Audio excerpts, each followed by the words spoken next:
Во Македонија имаме вкупно 93 радиодифузери, 36 телевизии, 57 радија. 10 телевизии емитуваат програма на државно ниво, 13 регионални, 13 локални телевизии.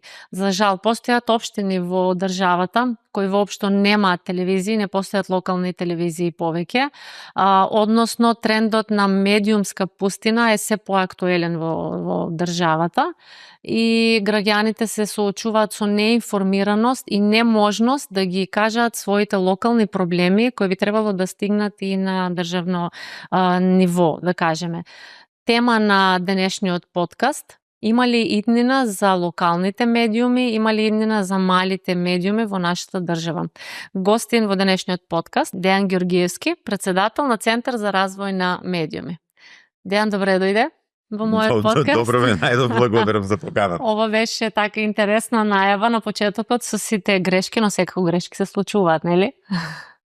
Битно е да се исправат грешките се случуваат, битно е да се признаат, да се прифатат и да не ги повторуваме пречесто. Така да не се повторуваат. Како се чувствуваш прво во Струмица? Кажи ми. Во Струмица, сега, за волја на вистината, не доаѓам толку често, меѓутоа секогаш кога сум дошол, сум поминал супер, така што сега за сега немам замерки. Да. Дејан, јас се надевам дека овој разговор ќе го водиме малку од поразличен аспект, нели? Морам да почнам со фактот дека во Струмица, нели, и Струмичкиот регион веќе не постои локална телевизија. Во самата најава спомнав дека имаме, би можела да кажам дека и за нашиот регион важи тоа дека има медиумска пустина, дека граѓаните немаат право да се информираат од ниту еден локален медиум во Струмица. И на самиот почеток би те прашала што значи тоа во јавниот дискурс за граѓаните, за јавноста, да се нема локален медиум? Значи вака, прво не е неочекувано. Јас одамна стојам на ставот, сите што ме знаат и сум спорел на таа тема многу одамна. На Македонија имаше неприродно многу медиуми, би можело да се каже, со оглед на населението, со оглед на економските капацитети, на пазарите медиумски на различни нивоа. И тоа што ние имаме, и се уште имаме, според мене премногу медиуми, барем во радиодифузијата, кои што се трагично неодржливи, е дел од недостиг на стратешка визија, таму некаде на почетокот на 90-тите, сплетна околност, или тогаш прво беше модерно, влеговме во капитализам, па нели сите тие приказни за предприемништво, па слобода на говор, па секој може да основа медиум и така натаму, и кај нас што е пак след на околности, нели, не целосно или скоро никакво придржување до авторски права, во тој момент релативно ефтина или користење на најефтините можни варијанти од техничките решенија. Значи никој немаше бета или таму кој имаше супер ВХС, тоа се сметаше за некакво надприродно технолошко, високотехнолошко ниво. Така да се отворија едно чудо локални телевизии и радија во средини и на територии, што е многу битно,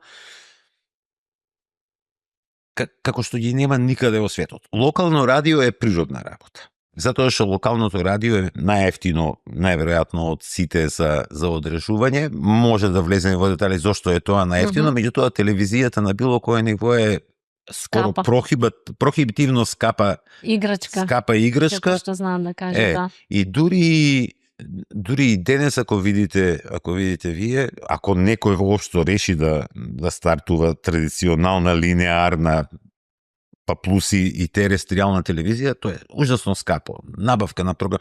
Прво, ајде денес не морате да се грижите околу мрежа на предаватели. Некој пат морале и тоа. Замислете, Македонија е мала, па е тоа може да се смета за не толку голем проблем како да речеме во огромна некоја држава континент како што е Америка или Австралија. Да ставите само предаватели за нивно одржување, тоа се милиони и милиони годишно. Кај весниците интересно не беше таква ситуацијата. И весниците се одржаа во некаква попристојна рамка на број на дневни весници. Но овде имаше сега тоа што го зборуваш ти за да, за весниците, да, ќе го дискутираме има влијание дигиталната ера и кај радиодифузијата, ама и за тоа подоцна. Сега нова директно ти што го спомна на што значи за самите граѓани тоа? Значи кај нас е тоа најголем, веројатно ќе се покаже како најголем проблем за совладување. Тој психолошки не е ни психолошки, тоа прашање на навика дека ние имаме некаква локална телевизија, независно од тоа каква програма не нуди и какво информирање. Значи не се проблем медиумските пустини сами по себе. Мислам, ако ја земете по прашање на радиодифузија, еве и држави со слична големина на Македонија, да земеме Словенија, која што попате и многу побогата од нас и има многу по капацитетна економија што може да одржува и повеќе локални, да. Да, има колку, една-две терестријални телевизии, мислам дека Поп ТВ веќе не е ни терестријален. Албанија има, мислам, три терестријални национални телевизии и има 3-4 регионални. Зборот ми е дека ние имаме премногу телевизии, уште ги имаме, а имавме па ептен, да не зборуваме за да речеме 97-98 година, кога се носеше првиот закон за радиодифузија и кога со првата рунда на давање тогаш концесии за телевизиско емитување и за радиско емитување, бројот на радиодифузери опадна од постоечки 330 и нешто на пази само 182-3. Што добија дозволи, тоест концесии во тој период. Така што кај нас грешката е што ние локалните пазари, особено за телевизиско емитување, ги врзавме со територијата на општините, а со самото тоа и со населението на општините и со економскиот капацитет на општините. И во еден момент стана модерно секоја општина да има своја телевизија, сметајќи дека така мора да оди напред, докато имаш радио, па ќе имаш телевизија, па не знам после тоа што треба да имаш, не е јасно. И дојдовме до таа ситуација сега, оваа бројка изгледа многу попристојно од таа гледна точка на одржливост, меѓутоа и од гледна точка на квалитетот на тоа што го нудат нашите радиодифузери. Оно што сакав да кажам, многу полоша од медиумската пустина, затоа што ако гледате така, медиумски пустини од тој тип во радиодифузијата барем имате секаде во светот. И тоа ги имате со векови. Проблемот е тоа да не биде информативна пустина. Овде за жал се соочуваме и со информативна пустина. Сега. Сепак ние сме, еве Струмица конкретно ќе земам, општина нели кажавме, згасна единствената локална телевизија. Колку националните телевизии ги покриваат овие локални теми кои се од значење, мислам од животно значење на луѓето од оваа средина. Тука е недостатокот, нели? Да, поправиме ако грешам, но локалните телевизии... Не е тоа работа на грешка, ја мислам дека е работа на погрешна концепција. Националните телевизии се интересираат само за настани што е значење од национално ниво. Затоа што бројот на минути што го имаат како вести е ограничен. Так. Може да го прошират, ама не може да одат до бескрај. И тие се заинтересирани за тоа што се случува надвор, да речеме, од престолнината. И ако сме објективни, надворот тоа е еден триаголник: парламент, влада, суд, евентуално нели седилиштето на Македонска православна црква. Како полушега на крај.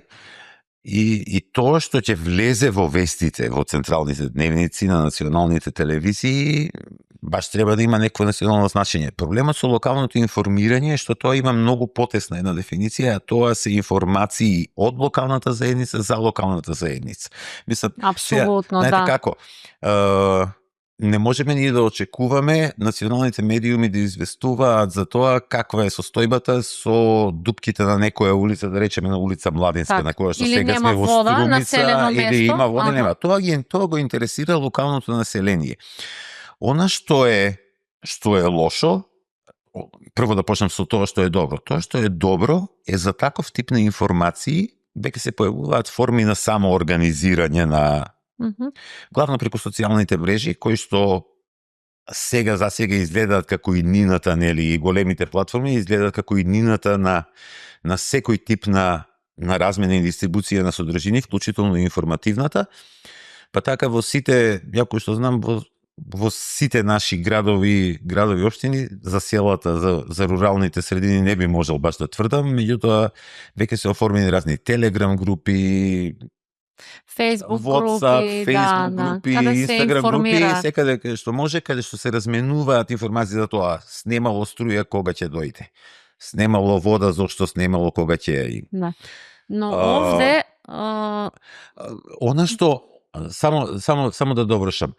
Ја не можам да кажам дека за навистина значи настани од типот на трагедијата во Кочани, пожарите што одат, не знам, загадувањето, разни еколошки катастрофи и така натаму, националните медиуми не се заинтересирани. Меѓутоа, повторувам, она што не достига и ние немаме специјализирани медиуми за тоа, медиуми што се грижат за локалното информирање од таа гледна точка. Информации што излегуваат од локалната заедница и се за локалната заедница. По природа на работите, еден добар дел од новинарите што функционираат и работат надвор од Скопје, или надвор од престолнината, се врзани како дописници со некои од поголемите национални медиуми и нивниот фокус пред се поради тоа, таму ја вадат платата. Нивниот фокус многу често е на тоа што може да произведат што би било добро за националните вести. Значи што од Струмица да произведат што би го интересирало и гледачот во Охрид или во Свети Николе.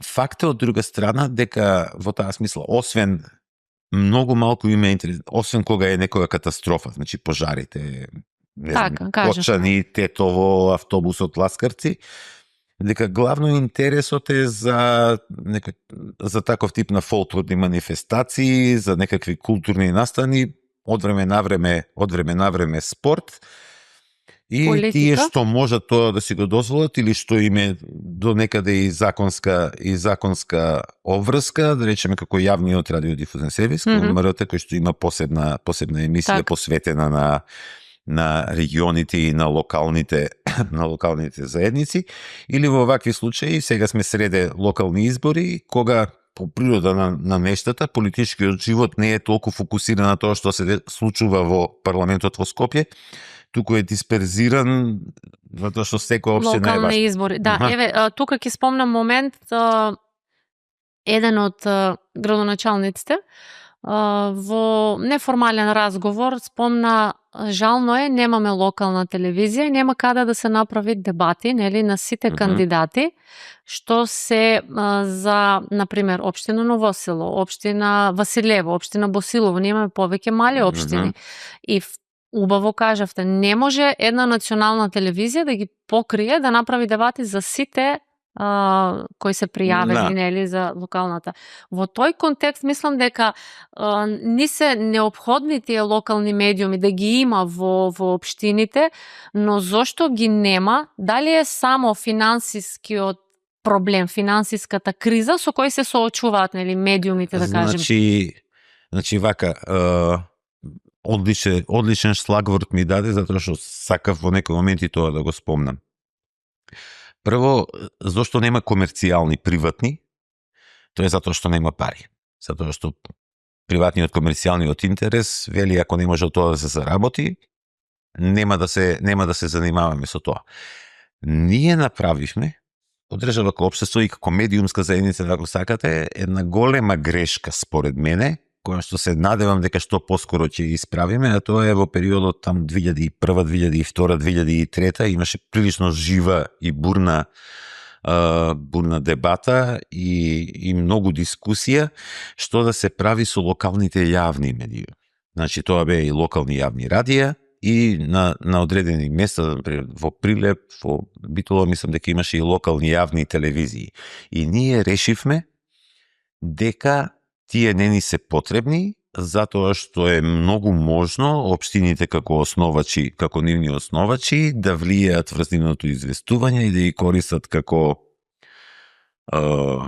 пропагандни гласила, како се што може да негативно што може да значи политичкото влијание, значи подложни на се тоа, ние решивме дека е најдобро да се ослободиме целосно од нив и да препуштиме се на приватната иницијатива, која што најверојатно од добрината на своето срце и од некакви идеали ќе произведува загуби за нас да ни обезбеди објективно информирање во јавниот интерес. И тоа се покажа според мене, не го делат сите тоа мислење како огромна грешка, и јас мислам и дека најверојатно и планираме во Центарот за развој на медиуми да почнеме да работиме на разработка на една таква документ за јавни политики, кој што би се обидел, меѓу другото, прашањето на одржливоста на локалното информирање, зборуваме се, локалните медиуми, да го решиме и со тоа, со враќање на системот на локална јавна радиодифузија, кој што би се занимавала баш со ова што сега го немаме.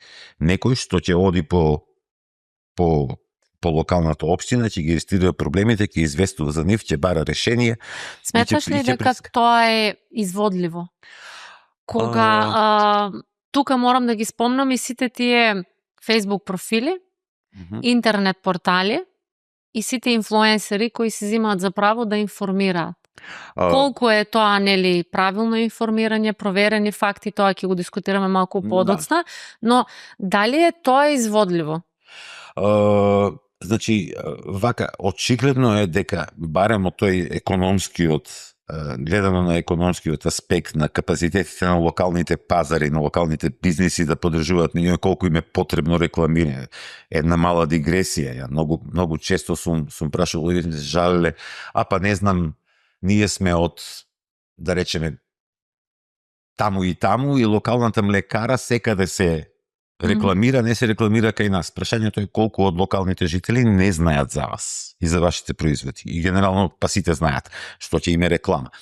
Значи, на крај со таа дигресија. Значи, она што сакав да го кажам, гледано само од финансиска смисла, оно што највеќе ги интересира, нели, предприемачите што евентуално ви инвестирале во таков тип на локални медиуми, многу тешко. И затоа мора да се погрижиме за таков тип на медиуми, и сега зборувам, за кој што ќе имаат организирана редакција, која што е устроена по стандардите и узусите на традиционалните медиуми што ги познаваме и сега се чудиме како да ги одржиме во живот. Мислам дека е тоа единствениот сигурен начин. Дека ние ќе одлучиме како општество, како јавност, дека таков тип на редакции и таков тип на медиуми не се потребни и ќе прифатиме дека е потребно да ги финансираме со јавни пари. Ако некој си најде комерцијален интерес, ќе отвори приватен медиум и ќе се потруди да заработи пари, ако види дека и вестите, и информативната програма ќе носи некаква заработувачка, ќе одржува и неа. Попат, она што денес го гледаме, благодарение на притисокот пред се на онлайн сферата, е дека се поголема диференцијација и специализација на традиционалната телевизија, линеарна, терестријална, каква и да е, на специализирани канали.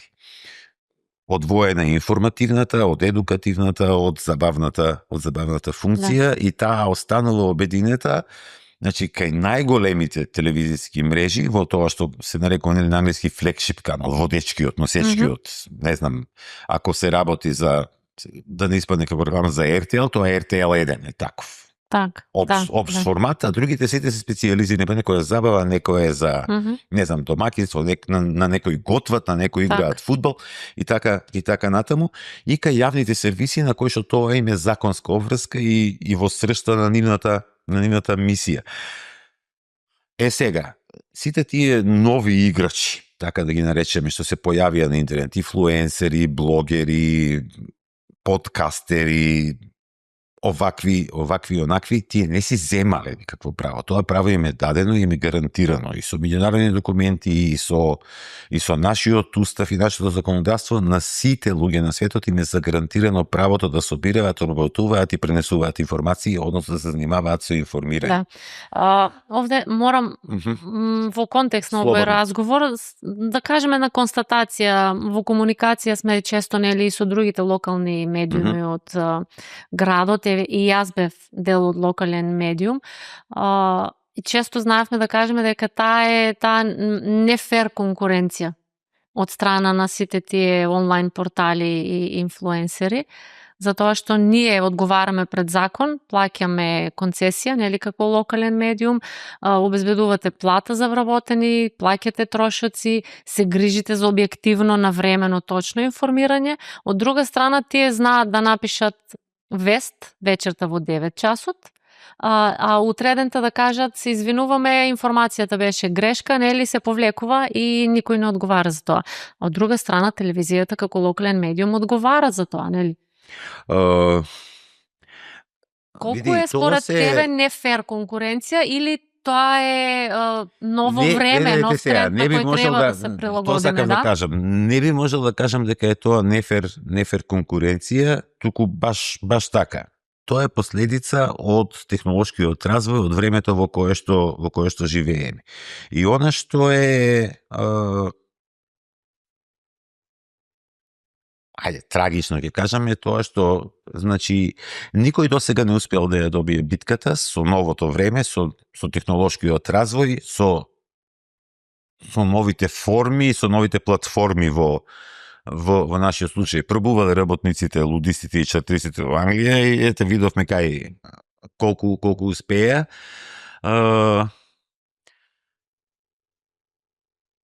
Знаете како, тоа што тие ќе објават нешто, па утре ќе кажат, се извинуваме, тоа е погрешно и повлечено е, тоа е сосема во склад со стандардите на новинарската етика.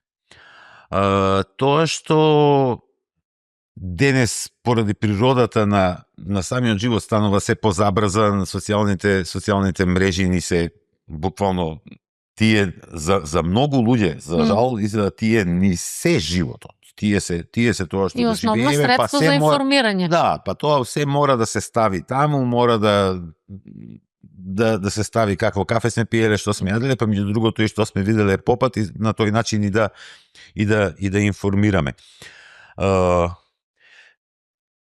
Ако е тоа нефер конкуренција, нефер е во таа смисла дека тие целосно ја ползуваат можноста што ја даваат новите технологии да се занимаваат со тој тип на активност, што се нарекува јавно информирање, што не значи нужно новинарско јавно информирање, затоа што новинарството тие користат слободата на информирање и изразување во целост, а новинарството е еден тип на ограничена слобода на изразување и ограничувањата се состојат во новинарските кодекси, стандарди, етички, во редакцијски правила и така да вие како новина не можете да кажете баш се. Меѓутоа тие може да кажат баш се, дури и со ризикот утредента да мора да се извинуваат. Проблем е ако не се извинат. Да бидеме објективни. И сега и каде води се тоа? Па гледате, тоа води. Се сеќаваш бевме заедно на дискусија пред 2-3 недели. Таму имаше новинари, нели, кои се залага дека тие информираат во корист на јавноста, општествено одговорна професија и се тоа, и мора и тие општеството да се грижи за да бидат тие платени за тоа што тие информираат. Од друга страна имаше луѓе кои знаат да кажат добар бизнис, добар новинар. Значи, за жал, во денешно време се мора да биде добар бизнис за да биде. Не да биде добар, за да биде воопшто. И од таа гледна точка ја не гледам некое решение, освен и квалитетното новинарство, како што било и на времето. Значи, печатените медиуми во 19 век, тоа било памфлетистички, политички памфлети од најлош тип. Војни почнувале, измислувале настани од кои што имаат почнато војни, мислам, историски факт.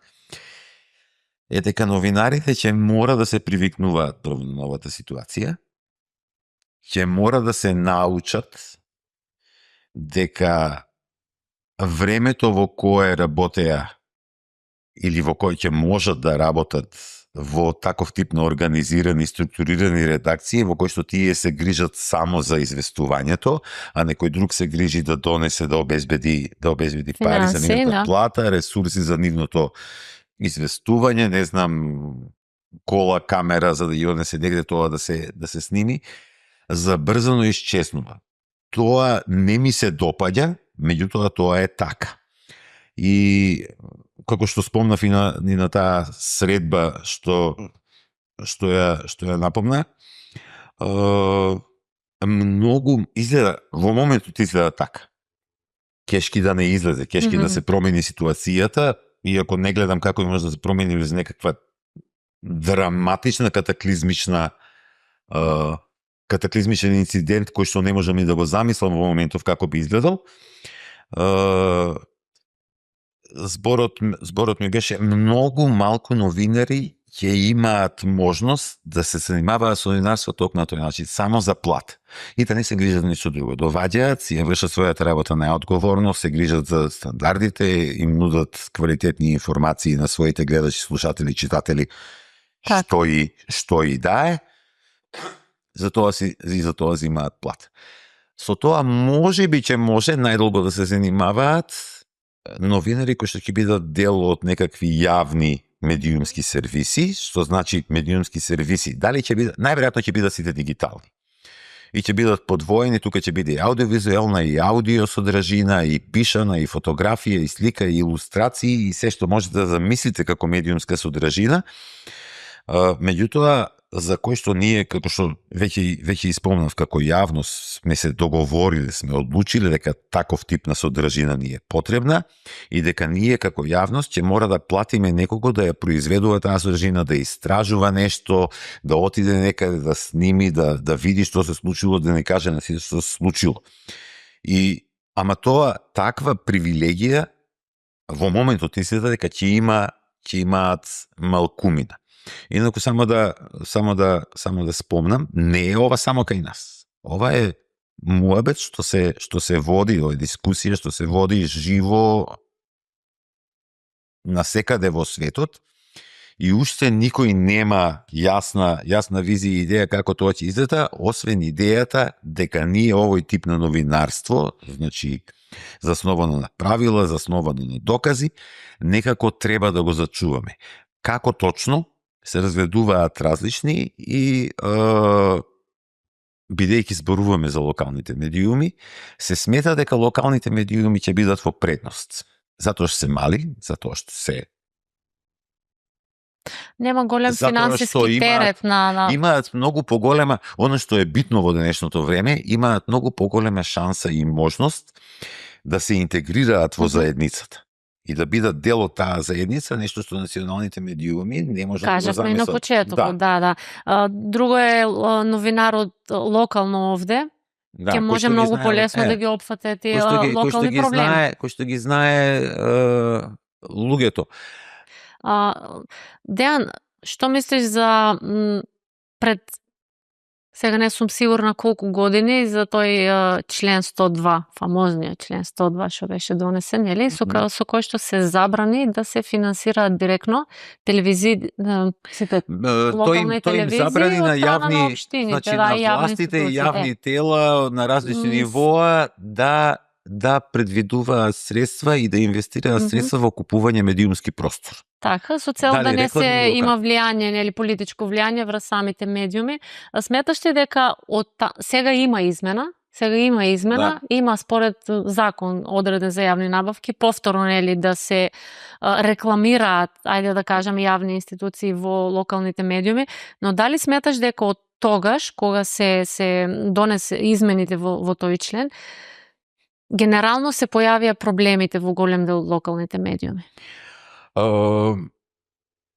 Значи, исчезнувањето, прво, истражување што ги спровеле наши колеги, БИРН имаше, највеќе мислам дека се интересираше за тоа, покажуваат дека локалните самоуправи, значи општинските власти, многу лесно наоѓаја начини пак да инвестираат во локалните медиуми, на еден или на друг начин, преку трето лице, овака, онака, мислам, има истражување на таа тема, кого го интересира, може да отиде кај БИРН во нивната секција медиуми, и мислам дека е таму тоа добро објаснето.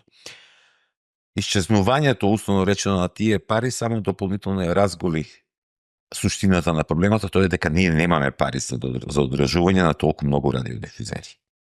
На било кое. Значи, не, на национално ниво ние немаме пари за 10 телевизии, 5 терестријални, 5 сателитски, кабелски. А не пак дополнителните... Ја тешко може да замислам дури и на регионално ниво кај нас овие што се планските развојни региони, на регионално ниво може би по една телевизија би можела да живурка и тоа во некаков хибрид од американскиот систем на телевизии и локални подружници, на афилии со они што го вика, каде што добар дел од програмата би ја земале преку централата, значи тој што е некој националните телевизии наши да направат мрежи како што има во Америка, но има во повеќе други држави. Во Америка е тој систем најразвиен затоа што Америка е таква како што е нели држава континент. Скоро, меѓутоа, дека тие пари им требаат. И сега, тоа што се случи, нели, кога? Лани ги усвоивме? Да, мислам дека минатата година се усвоија тие промени во Законот за аудио и аудиовизуелни медиумски услуги, каде што се избриша членот 102 и се замени со еден прилично замрсен систем на нешто што не го регулира државното рекламирање, иако тоа би требало суштински, тоа цело едно поглавје, би требало да се занимава со државното рекламирање, туку е повеќе еден систем на индиректни медиумски субвенции во радиодифузијата, нешто што е прилично непознато од таков тип. Во светот и да речеме што не се согласува со новиот европски акт за слобода на медиумите, кој што меѓу другото посветува едно поглавје 2-3 члена и на државното рекламирање и кој што бара практично од државите членки на Европската унија, бидејќи и тие таму имаат такви проблеми, влијание преку државното рекламирање во услови кога комерцијалното рекламирање полека исчезнува од медиумскиот пазар целосно и се сели на големите технолошки платформи. И таму се инсистира само прво на транспарентноста, колку пари каде се потрошиле, за која намена и така натаму, и на тоа условите при распределувањето кој се даде јавен повик, бидејќи сите таков тип на пари мора да се јавен повик, условите да бидат фер и да бидат недискриминаторски. И да се води регистар соодветен, кој што е машински може да се пребарува машински, нели, на тоа кој е владино тело, колку потрошило, како има и тоа да се собира, па да има и регулаторно тело и така натаму. Нашиот закон оди многу подлабоко, многу подетално, тоа има таму и одредби што се меѓусебно конфузни, се занимававме со тоа минатата година подетално и пишувавме доста на тоа, да навлегувам сега во детали, меѓутоа кај нас тоа се реши со обврска практично за државните, за централната власт да издвојува сите институции јавни да издвојуваат, не знам, вкупно 1% од државниот буџет кој ќе се потроши на кампањи. Дали тоа ќе биде адвертајзинг, дали ќе биде кампања од јавен интерес, не е сосем јасно. Исто таква обврска им се даде на на локалните самоуправи, со тоа што локалните самоуправи најверојатно да им се удоволи на националните телевизии, кои што онака се не се нешто многу богати гледано глобално, меѓутоа за наши услови, со локалните, се магнати од космички размери. Бе обврзани и нив да ги вклучат во тие кампањи, и нив да ги вклучат без суид пред тоа колку имаат локалните заедници потреба од таков тип на кампањи кои што биде на национално ниво, затоа што нели кампањите од јавен интерес и работите каде што се генерално се прашањата, темите од јавен интерес се прилично ограничени по природа на работите, се однесуваат на јавното здравје, на јавната безбедност, на образованието и меѓу другото и правото на јавноста да знае како се трошат нейните пари, нели, како се врши јавната власт. Така што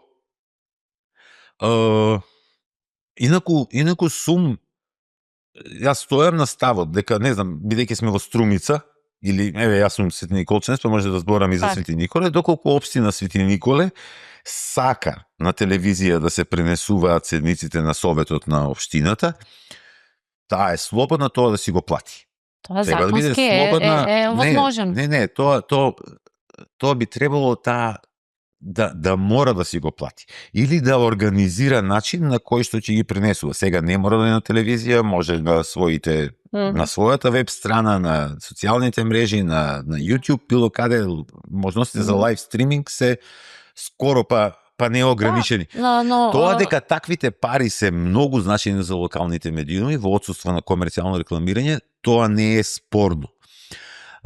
И затоа и велам јас можеби треба да размислиме за враќање на локалната јавна радиодифузија која што била организирана, за која што би се знаело, би имало малку потврсти и по-детални правила од каде ќе се финансира, колку пари, како ќе се уредуваат односите помеѓу основачот, имено општината и уредништвото. Значи сите тие работи, затоа што вака не решава ничи проблем, туку само го продолжува. Буквално тоа е работа како малку можеби е невкусна, јас се извинувам ако некој мисли дека е невкусна. Меѓутоа тој е како пациент во кома кој што го држат на апарати со години и никој не сака да ги исклучи апаратите. Мислам, таму е, за жал, таму е дојдена ситуацијата особено со локалните телевизии. За жал, кај нас немаше нешто многу интерес, особено тие неколку поголеми градови што ги имаме, на времето за отварање на локални печатени медиуми, кои што практиката покажува малку полесно се печатените медиуми, полесно се прилагодуваат на новите онлайн платформи и нив е малку полесно тие да влезат и во аудиовизуелна програма па да почнат да прават подкасти или било какви видеовести или било што, отколку што име на телевизиите, кои што генерално се... Да, но овде Дејан би прашала и за новинарите. Колку тие се подготвени да се прилагодат на новиот начин на работење? Нели, начнавме малку од тоа. Новинарите кои, не знам, 25-30 години се во редакција и работат на еден начин, нели, на функционирање, и сега треба да се трансформираат во мултиплатформ журнализам, да излезат на терен, од телефон да прават најави, од телефон да стават рилсови и се. Сметаш ли дека нашите новинари, конкретно нели во Македонија, се подготвени за тие промени, ги сакаат, ги прифаќаат тие промени? Значи, како и секаде во светот. Некои се подготвени, некои не се. Оние што се од помладите генерации, кои што по пат, нели, младите се помалку се заинтересирани за новинарството како кариерна определба, како професија, што ги покажуваат жално ниските бројки на ново запишани студенти на студиите по новинарство. Значи, ќе мораат. Просто ќе мораат. Ако сакаат да занимаваат со тоа, ќе мора да научат дека нема да биде нивна работа само да одат да се застанат со микрофонот некаде и да прочитаат или да изговорат текст кој што ќе оди како придружба на тоа што камерата го снима, туку тие ќе мора да ја држат и камерата, ќе мора и микрофон да држат, ќе мора да се погрижат и тоа да го измонтираат и да го постават и да извадат рилсови што ќе оди на социјалните мрежи, што ќе оди на веб страната, што ќе оди оваму, што ќе оди онаму. И просто немаат избор. Ако сакаат да се занимаваат со таа и да имаат некој шанс, значи и мора да се надеваат дека публиката ќе сака да гледа или да прима, да чита, да слуша таков тип на содржини, значи информативна содржина, за која што сите мислиме дека би требало да се занимаваат цело време, меѓутоа генерално во реалноста публиката не минува толку време гледајќи вести како што што мислиме. Одамна постои едно правило кое се вика на интернет содржината е крал, content is king. Значи, вие мора да имате квалитетна, интересна содржина што публиката ја сака за публиката да гледа. Тоа што некоја содржина е од јавен интерес, нема да значи нужно дека и јавноста премногу ќе се интересира за неја. Има гледаност, да. И тоа е една битна разлика која што ние многу често ја занимаруваме кога разговараме за овие прашања.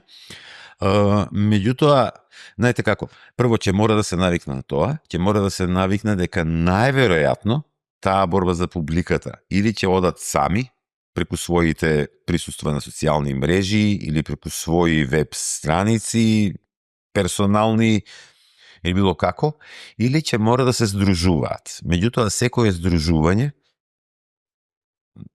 едно време беше релативно модерно да се прават така наречени новинарски медиумски задруги.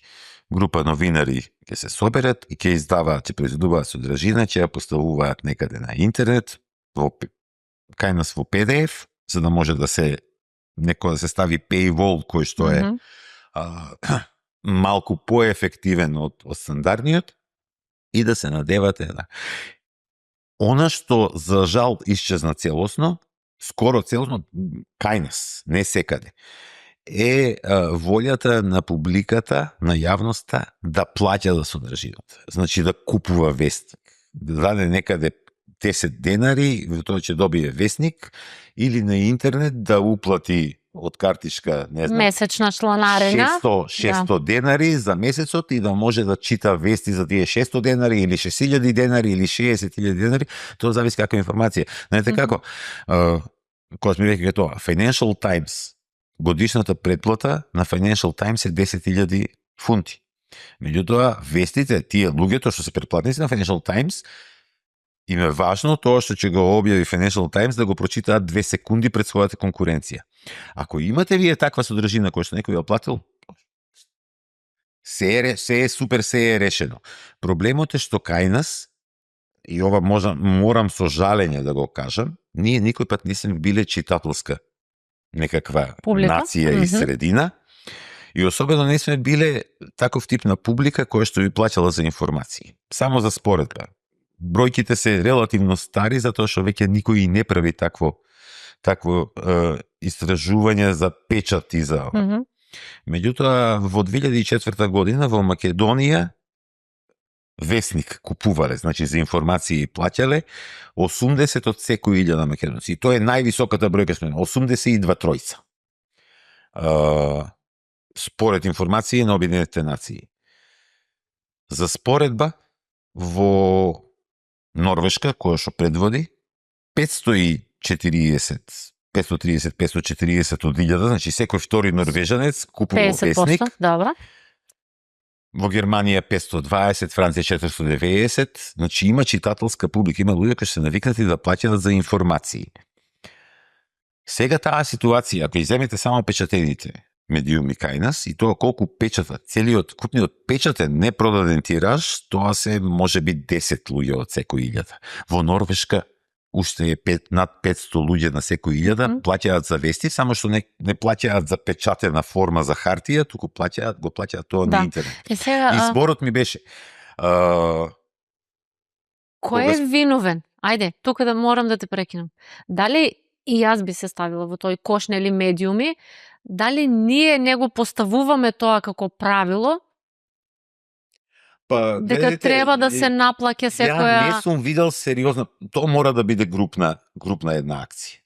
Мора да седнат, да се договорат, да речеме дека затоа што да земеме ситуацијата, пак мала дигресија, да земеме ситуацијата на интернет. Ние можеме имаме 250 информативни сајтови кои што така или кои што се тоа или се нарекуваат себе информативни сајтови, еве да речеме толкова е бројката за овие локални избори што се пријавиле за покривање на изборите, со тоа и за Да, генерално медиуми, овде се сите, да. Меѓутоа, од нив можеби 15, и тоа 15 најверојатно превисока бројка, 10-15 ги создаваат содржините.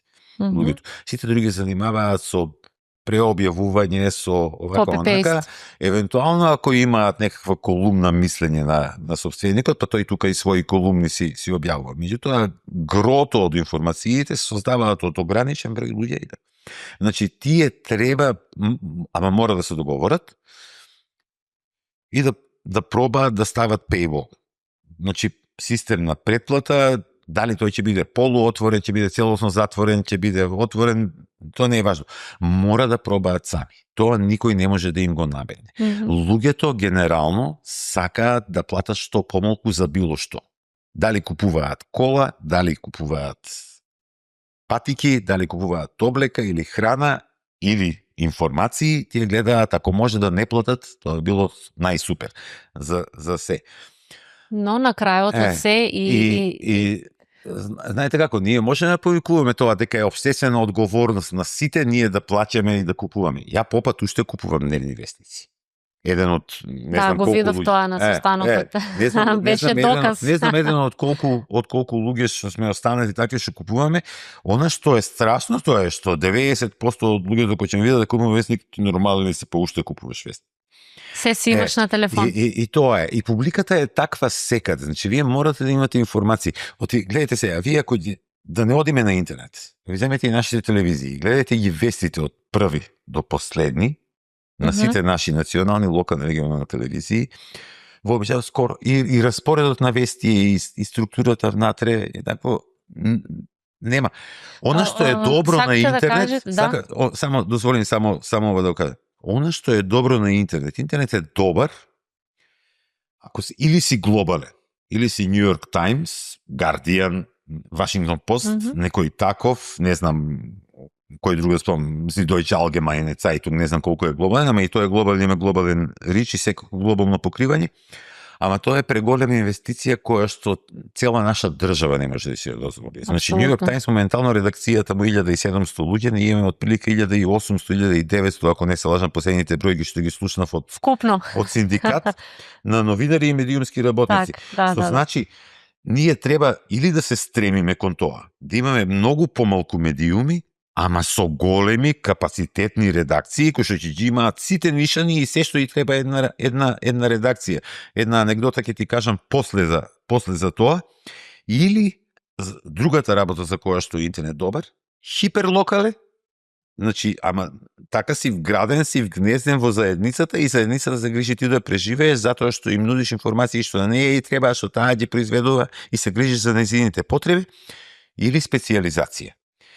Специјализацијата не беше лоша ни во времето на традиционалните медиуми, особено во печатот. Најдобро продавани и највеќе пари правеа списанија за мода, списанија за, не знам, спорт, списанија за фотографија.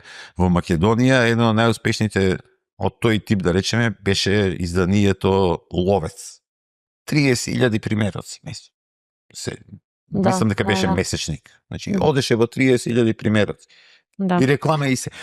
Значи... се враќаме на моментот, овде сакам да кажам колку е битно и квалитетот на известувањето, нели, и квалитетен новинар за да те препознае заедницата, па да те поддржи во тоа што го работиш. Квалитетот е клучен за се, барем тоа е предпоставка. Не секоја информација, нели, која е од јавен карактер би била интересна и за публиката.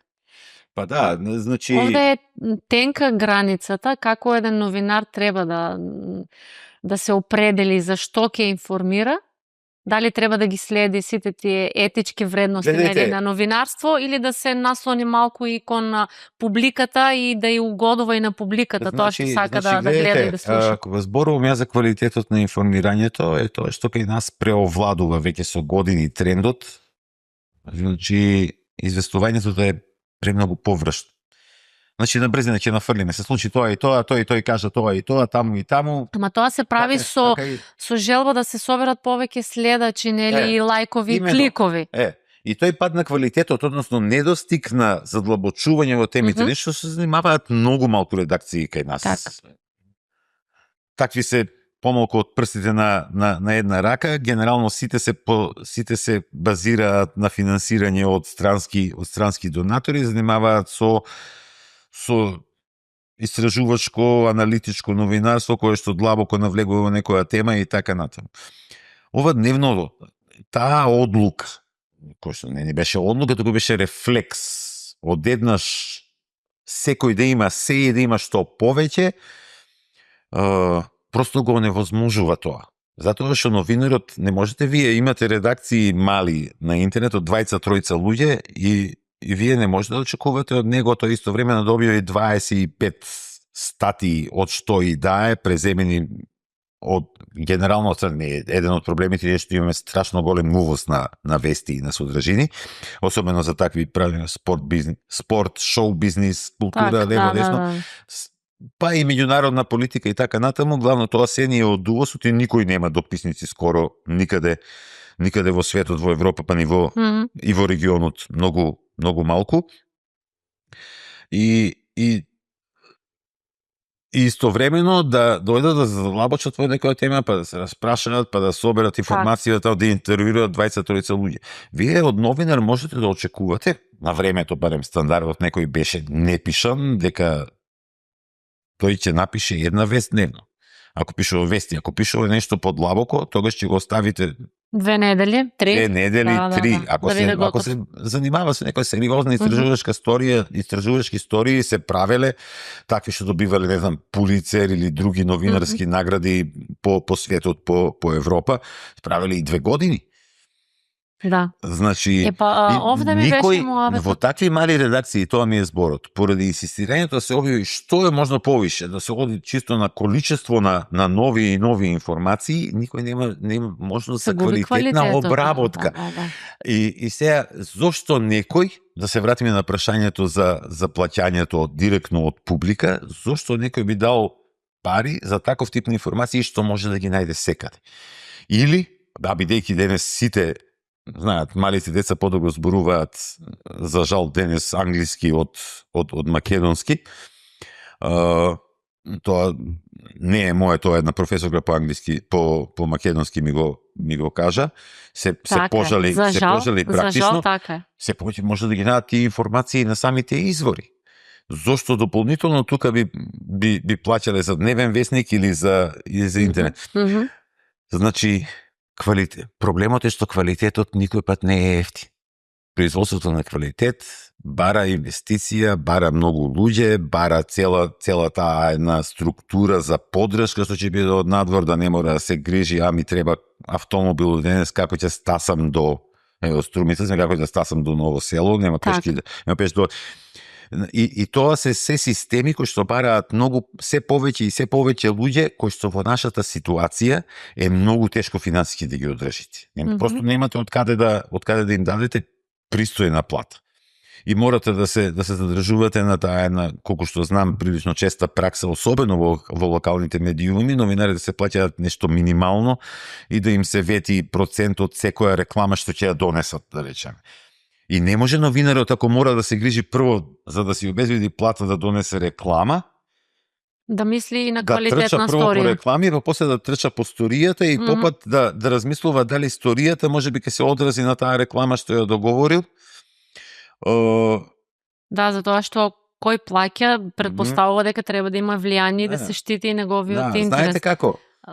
Има ли излез од целата ситуација? Знаете... Знам дека уште од почетокот го кажа предлогот, нели, за... Значи, тоа настрана. најверојатно ќе бара тоа една доза, и то поголема доза, би се рекло, на трпение и на истрајност. Ќе бара огромна доза на надеж дека публиката, граѓаните, консументите, потрошувачите медиумски, се повеќе ќе инсистираат на квалитетот отколку на квантитетот на информации, за да може евентуално, нели, кога веќе зборувавме за таа инфлуенсери, блогери, овакви онакви и професионални новинари и нивите стандарди, да им биде поважно дека таа некоја информација што ја прочитале е произведена со сите новинарски стандарди. Еден извор, докази, документи за подршка, а не само ја видов, врне. Што е најлесен тип на известување. И кај нас генерално најголем број новинари по природа на работите. Јас сум сигурен дека тие сакаат многу повеќе. Сите 90% од новинарите се станати новинари од кога гледале сите луѓе на преседателот. Сите сакаат да бидат, нели, Бернстайн и Вудворд и да го слушат Никсон. То многу ретко се случува, дури во светот на некако кај нас. По природа на работите тие се принудени целото известување да биде врне, не врне. Додат денеска градоначалникот кажа, опозицијата кажа, или евентуално да им спуште на мейл и отвори. И така. Дополнителен проблем што пак го носи новото време е што сега носителите на информации, они што ги имаат информациите и кои што имаат и законска обврска да информираат јавно за тоа што работат, тие сега не мора да ги користат традиционалните медиуми, буквално како медиум, како посредник во нивната комуникација со јавност. И една од најчестите поплаки што ја слушам и ја разбирам целосно, меѓутоа немам освен строга законска забрана за тоа, е тоа што, да речеме, многу не само локални самоуправи, туку и централната власт имаат огромни одделенија кои што се практично медиумски операции, информативни операции кои што се под некаква егида на односи со јавноста, каде што имате професионални новинари, професионални сниматели, фотографии кои што преследуваат. И тие лансираат информации во јавноста, едноставно не им треба медиум. Кој не ќе така? Некој да му заврши работата, ако веќе дошла работата ние дека треба да бидеме некаде со, зборуваме за телевизија со камера, за да фатиме на камера и на микрофон што кажал градоначалникот, што кажала опозицијата, ако тие веќе ми го дадат тоа што го кажа на камера, зошто јас како сопственик или како главен уредник, кој што не е теренски да трча, би рекол не на тоа. Тоа потенцијално тоа ми ослободува време да ги изјавам и едната и другата изјава, па да ги изанализирам и да кажам, оке, ова е вака, па да дадам своје мислење за тоа, што е супер. Не знам колку и тоа се случува. Но во финансиска криза, нели, подобро е да се заштеди на време и на ресурси. Се добиваме и овде се доведува до прашање колку тоа го гарантира слободата на говорот. Кога добиваме готови информации, ние само ги пласираме информациите и не се поставува дополнително прашање од страна на новинар после секоја изјава, нели, на функционер или градоначалник, како и да е, кога има прес, нели? Значи не е дека кога не се поставува прашање, не се разработува таа новинарска сторија да биде комплетна, објективна, издржана. Слободата на говор не страда од тоа, меѓутоа сигурно страда правото во онаа мера во која што го има, и тоа е дел од гаранциите што ги нудат меѓународните документи на јавноста да добива квалитетни информации. Многу е тешко да се одговори на тоа прашање, затоа што не дека новинарите не поставуваат прашања, меѓутоа таа нова ситуација, прво на расцепканост, на се пораширената пракса политичките партии да си имаат своји, како би се рекло тоа, флотили, ескадрили од интернет страници, да си имаат своји медиуми, што генерално не е забрането. Тоа го имате, имате политички партии и во Германија, и во Франција, и во Италија, што имаат своји дневни вестници, например, и тоа е апсолутно окей. Сега дека е човек транспарентно тоа. Меѓутоа, јавните функционери, представници на власта, сега имаат некаква чудна можност, што може да сметаме дека не е многу морална, меѓутоа дали е прифатлива и неприфатлива, не е незаконска, што секако исто така е битно, дека не мора да одговараат на прашањата затоа што нивната приказна секој ќе се расшири и ќе стигне до јавноста. Преку канали кои што се пријателски настроени или лојални или вака натаму од финансиски или од идеолошки или од било какви други причини. И како што реков, новинарите ќе мора да имаат нерви дебели како кабли, ќе мора да имаат многу трпение, ќе мора да имаат многу надеж, многу упорност. Так. И ќе мора да се навикнуваат дека нема да може да живеат нешто посебно луксузно и лагодно само од својата професија. Што покажува, мислам, и треба новинарите, да размислуваат и менаџерски и новинарски. Да, видете, и новинарите гласаат и со џебот и со стомакот. Се повеќе, огромен број новинари ја напуштаат професијата секојдневно и одат во други сродни или блиски професии, кај што платите се малку подобри и безбедноста во кариерна смисла на едината е малку повисока, главно во односи со јавност или во маркетинг или во нешто за што имаат барем некакви познати. Да видиме на чисто, новинарите се, како да кажам, на првите борбени редови, нели? Тие се најчесто Видете, тие се напаѓани, ајде да кажам, и од политичари и од јавноста, тие се изложени. Да, знаеш како, прво таква е професијата.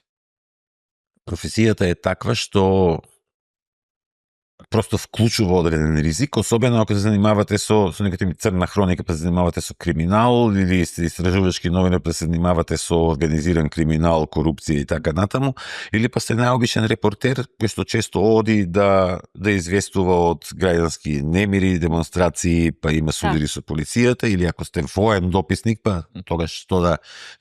Професијата е таква. Истражувачки новинар кој што разоткрил некаква криминална мрежа, не може, мислам, би било најно да очекува сега шефот таму, што го разоткрил, да дојде да го уди по рамо и да каже браво, како си ме разоткрил, секоја чест.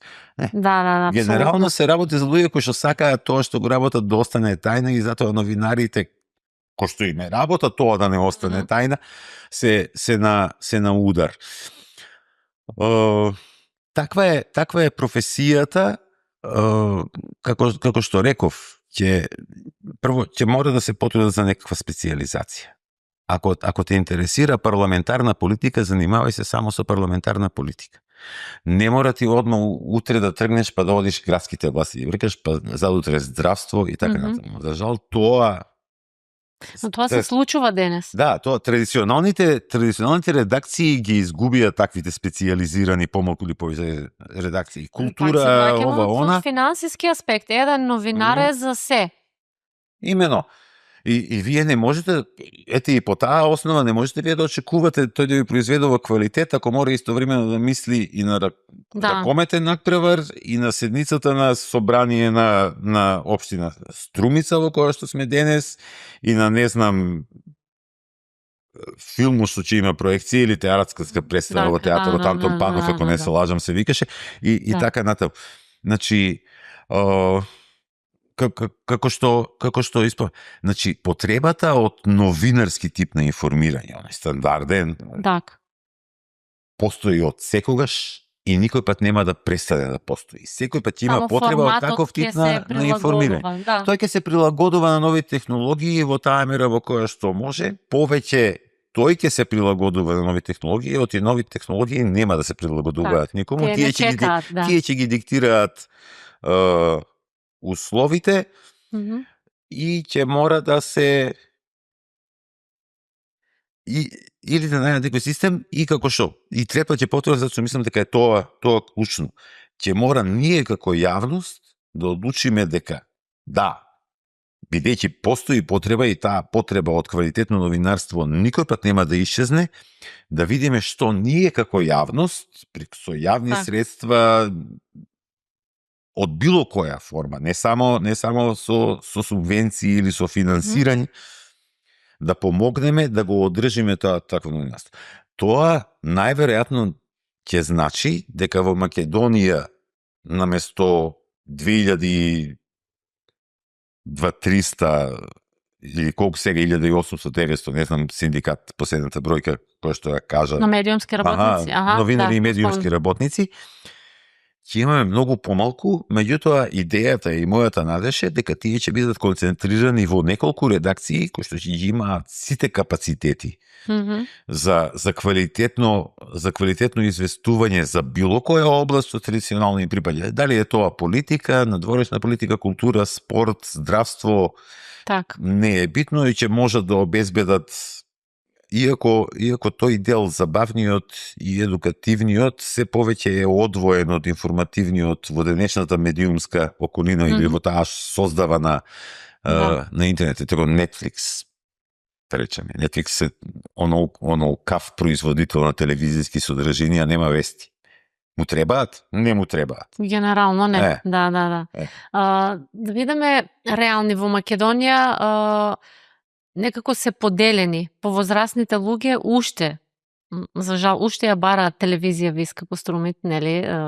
Затоа што тие се навикнати да гледат традиционални медиуми. Телевизија, вести да се гледа, да.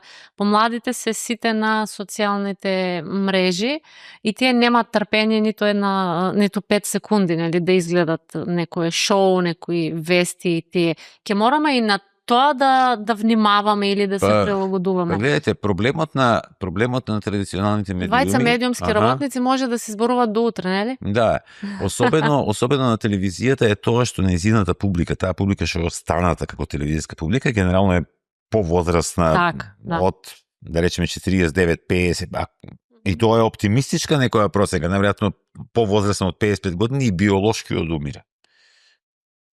Публиката биолошки одумира, а телевизиите, особено нашите, со свој тврдокоренен конзервативен став, ние мора да останеме вакви, не смееме да се менуваме, затоа што ние сме некакво совршенство. Многу малку права за да привлечат нова млада публика. Нивните колеги во светот сериозно, ама ептен сериозно се занимаваат со тоа, па се адаптираат содржините за помлада публика, прават вести на начин на кој што публиката ќе привлече внимание, да. Зборевме на почетокот, гледаат тоа да биде снимено во портретен формат, не во лендскип, за да може да го гледаат на своите мобилни телефони од децата. Значи младите или начинот на кој се презентира таа програма. Содржините аудиовизуелни било какви се повеќе ги примаат преку своите мобилни уреди. Мобилни телефони, евентуално таблети. Так. Единствено што мене би кажала како граѓанин, како родител, ме загрижува фактот што младите посебно немаат медиумска писменост.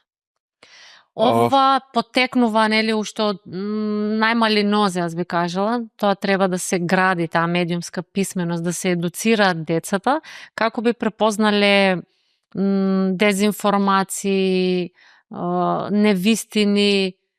И овде имаме проблем. Законски, кажавме дека онлайн порталите и сите тие медиуми кои се на дигиталните платформи, за жал не се регулирани со закон и се пласираат различни дезинформации. Не, гледате, со тие делови од законот што регулираат недозволено изразување. Дали се работи за говор на омраза, дали се работи за дезинформирање, прашање, национална безбедност. Тоа провлекува многу други проблеми по младите. Тие важат за сите, независно дали е во реалниот или во виртуелниот во онлайн светот. Тие закони важат за сите.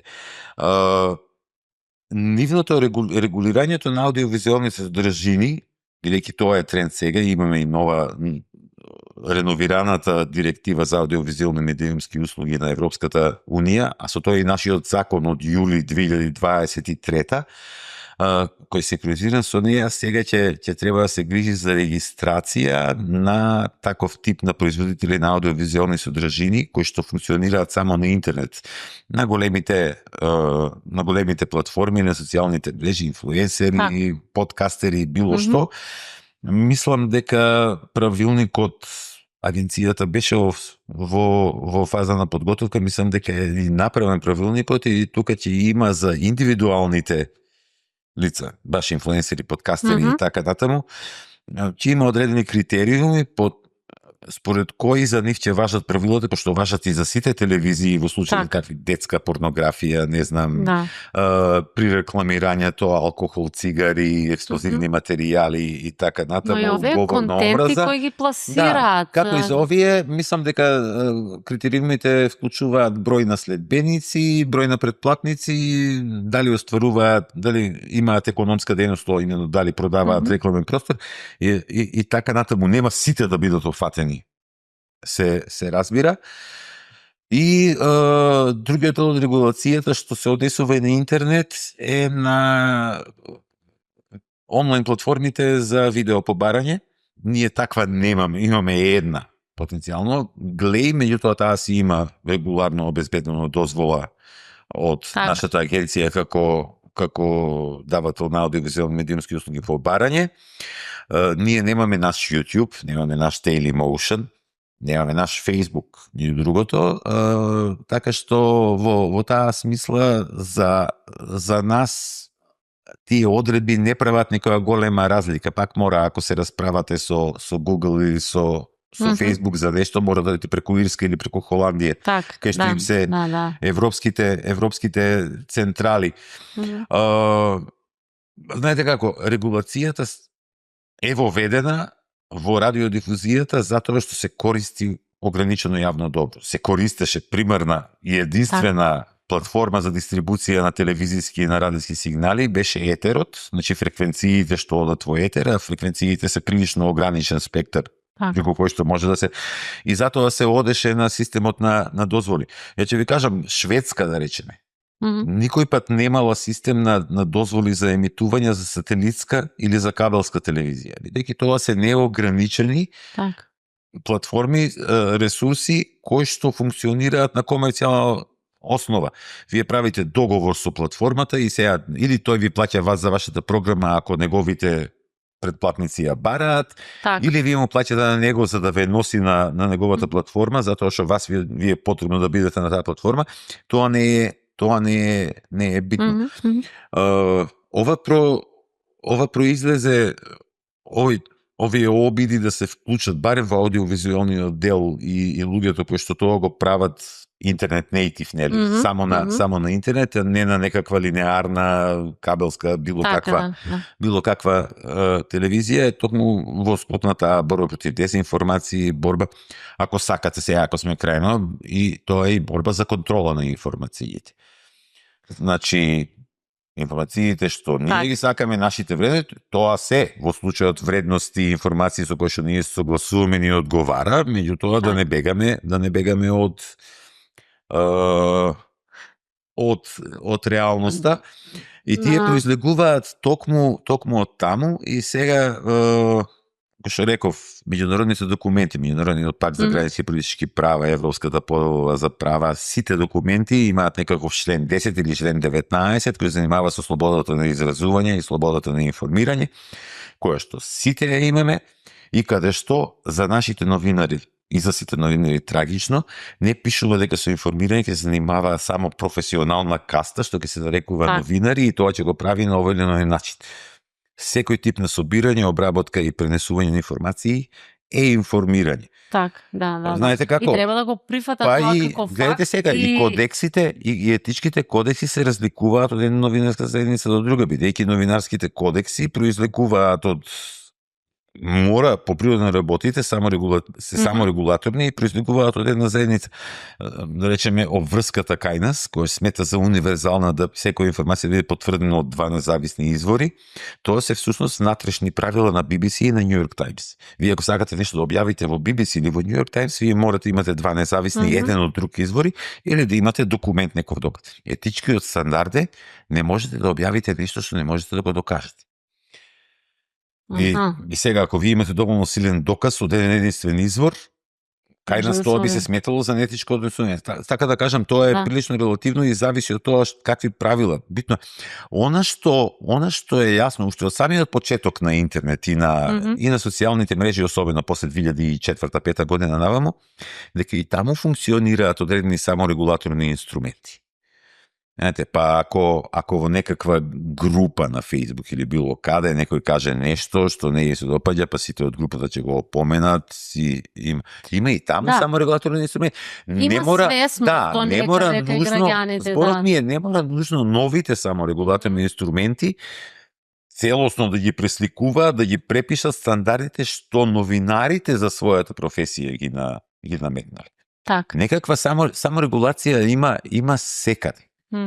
Исто како што и јас и ти кога одиме по улица, па не кажуваме секому што мислиме за него или како изгледа, туку се разлуваме контекстуална зависи од ситуација, зависи од тоа со кого говорите.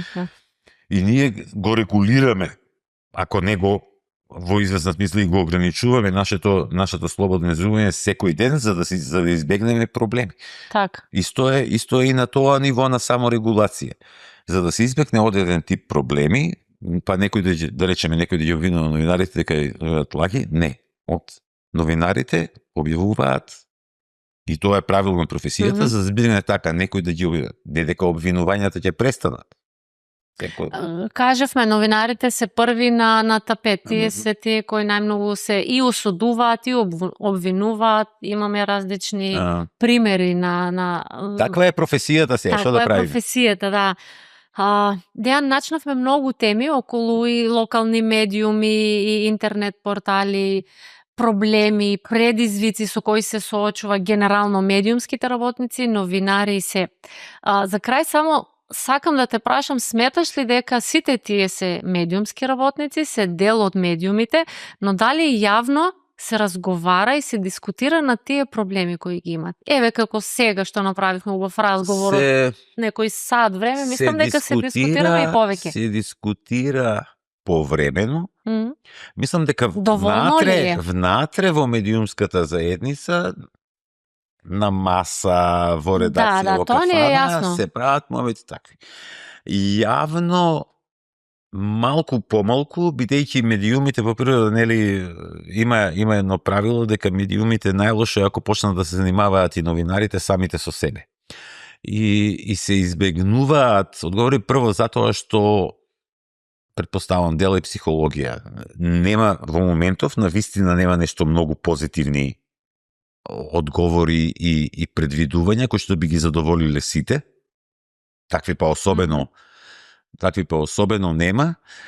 И второто зависи од тоа, да речеме, и од која генерација е некој. Има разликувања во мислење. По старата средна и од сениорската генерација, да речеме, мој впечаток е, јас се надевам дека дека тоа не е само единствениот дел или најважната нивна мотивација, меѓутоа тие луѓе се грижат сериозно, како и секој од нас се грижи, како да истераат до некаква пристојна пензија. Или в тоа име едно од главните прашања што ги интересира. Некој го интересира аплауз за пофалба, како тој да служи на јавноста и на јавниот интерес.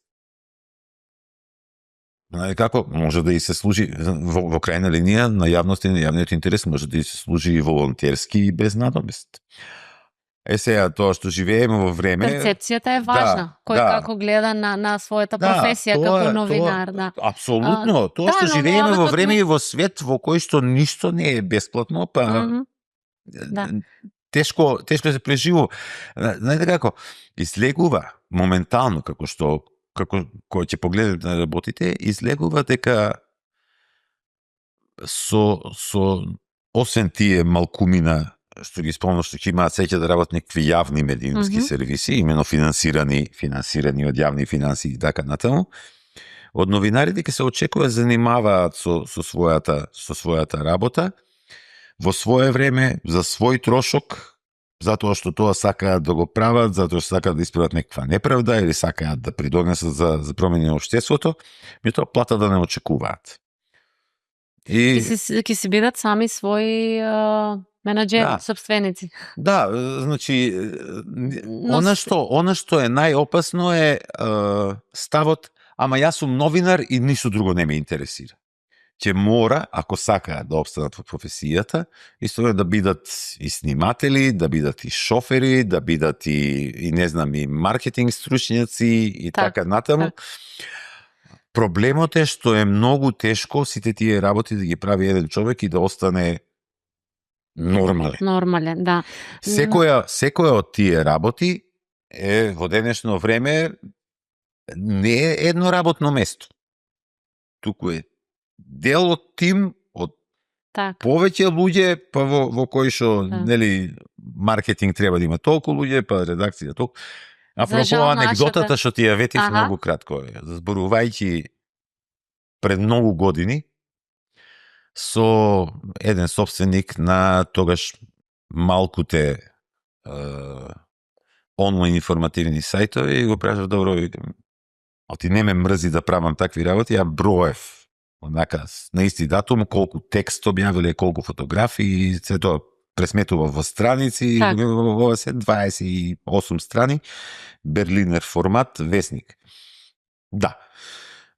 Колку луѓе ќе ти треба тоа да излегува во печат, како печатено издание, колку треба ти, па вика, минимум 90 луѓе. Колку сте ви моментално во редакција? 8. И тука завршува сета. Тука завршува, да. Тоа објаснува се. Да, тоа го објаснува новото време.